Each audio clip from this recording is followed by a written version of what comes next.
Hi friends, இன்னைக்கு நம்ம முட்டை பொரியல் செய்ய போறோம். அதுக்கு தேவையான பொருட்கள் வெங்காயம், பச்சை மிளகா, 3 முட்டை எடுத்துருக்கோம். வெங்காயத்தையும் பச்சை மிளகாயும் சின்ன சின்ன துண்டுகளாக கட் பண்ணி எடுத்துக்கலாம். அடுப்பில் வானல வச்சு எண்ணெயை ஊற்றிக்கலாம். எண்ணெய் சூடு ஏறிடுச்சு. நம்ம பொடி பொடியாக கட் பண்ணி வச்சிருக்கோம் வெங்காயத்தையும் பச்சை மிளகாயும் சேர்த்துக்கலாம். நல்லா மிக்ஸ் பண்ணி விட்டுக்கலாம். வெங்காயம் நல்லா பொன்னிறமாக வதங்கிடுச்சு. நம்ம முட்டையை உடச்சி ஊற்றிக்கலாம்.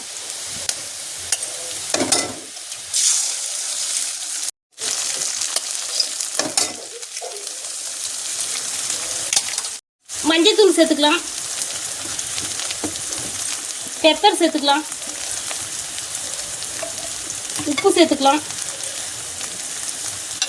நல்லா மிக்ஸ் பண்ணிக்கலாம்.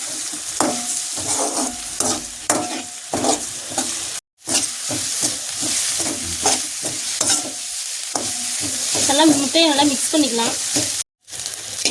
நல்லா முட்டை பொரிஞ்சிருச்சு பாருங்க. சூப்பரான சுவையான முட்டை பொரியல் ரெடி ஆயிடுச்சு. இந்த வீடியோ பிடிச்சிருந்தா லைக் பண்ணுங்க, ஷேர் பண்ணுங்க, கமெண்ட் பண்ணுங்க, மறக்காம சப்ஸ்கிரைப் பண்ணுங்க.